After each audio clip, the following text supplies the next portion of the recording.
give Oliver Great Western tank engines. They, along with the Scottish twins, Donald and Douglas, run the branch line that runs by the sea.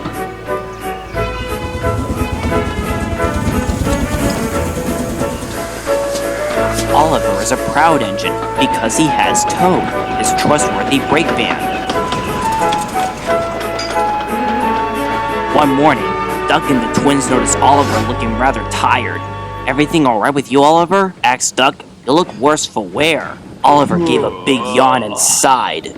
"I've been busy all night taking coal to Crovin's Gate," he said. "The trucks have given me so much bother I barely slept a wink when I got back." "Och, you could've bring young Toad with you," Donald huffed. "That brake lad could've kept things under control." "Aye," added Douglas. "You and I both shot him after all." "I wish I could've, but I was so busy I didn't have time." "Well, if you're too tired today, perhaps we can be of assistance." "No thanks, Duck," replied Oliver. "I think I'll be alright." And he puffed slowly away. "He's nae going to be alright," Donald muttered. "He might fall asleep on the job if he doesn't stay awake." "Och, don't you say that, Dunny," sniffed Douglas. "That wee laddie hasnae gotten any shut-eye." "Oliver has a choice, you two," Duck said. "I will admit, I have concerns for him as well, but I think it's best if we concentrate on our jobs. Oliver is going to be okay." The twins were compliant, but still thought otherwise. Oliver's first job was to take passengers from Allsburg to Callan Castle. "All aboard," he said sleepily. Once the passengers were on board, Oliver steamed slowly away from the platform.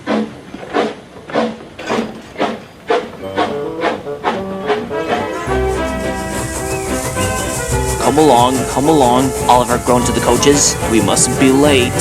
He was trying to stay awake, but he was so tired he didn't notice that the points were set to another line. Oliver went the wrong way. He arrived at Lower Timoth Station. "Here we are," Oliver yawned. "At your destination." He thought he had brought the passengers to Callan Castle. Instead, he had taken them to Lower Timoth, though he didn't know that. Oliver's next job was to take ballast from the small railway to Edwards Line. "I'll keep those trucks in order as best as I can, Mr. Oliver," Toad said trippily. "Right, Toad," replied a sleepy Oliver. Once everything was ready, Oliver heaved his load away.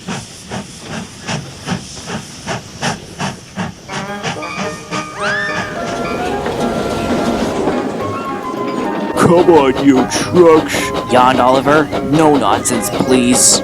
He got no further. Oliver couldn't stay awake any longer, as he was so tired he fell asleep. Thanks to that, he unfortunately didn't notice a red signal set at danger. Oliver had missed it. "Stop!" cried the signalman. "Derek is way on that line!" But Oliver was already out of earshot. Toad luckily heard the signalman. "Mr. Oliver, stop!" he called. "We're on the wrong line!" But Oliver was fast asleep. "Oh dear," Toad worried. "I hope we don't get into a crash." Derek was waiting with his goods train at the junction. He noticed Oliver coming down his line. "Stop!" he shouted, blaring his horn. "You're going to crash into me!" Oliver immediately woke up and realized that Derek was on the same line. He wasn't feeling sleepy anymore. "Brakes!" he cried. His driver applied the brakes, and Oliver went slower and slower until he came to a stop just a few inches from Derek's buffers. "Phew," sighed Derek. "That was close. Are you alright, Oliver?" "So far so good," said Oliver wearily. "But what a fine mess I've got myself into." The Fat Controller arrived on board Edward. He was most annoyed. "You have caused confusion and delay, Oliver," he said pointedly.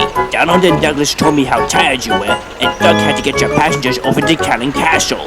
And worst of all," he added, "you missed a red signal and nearly caused a nasty accident. It's a miracle you stopped in time." "Yes, sir."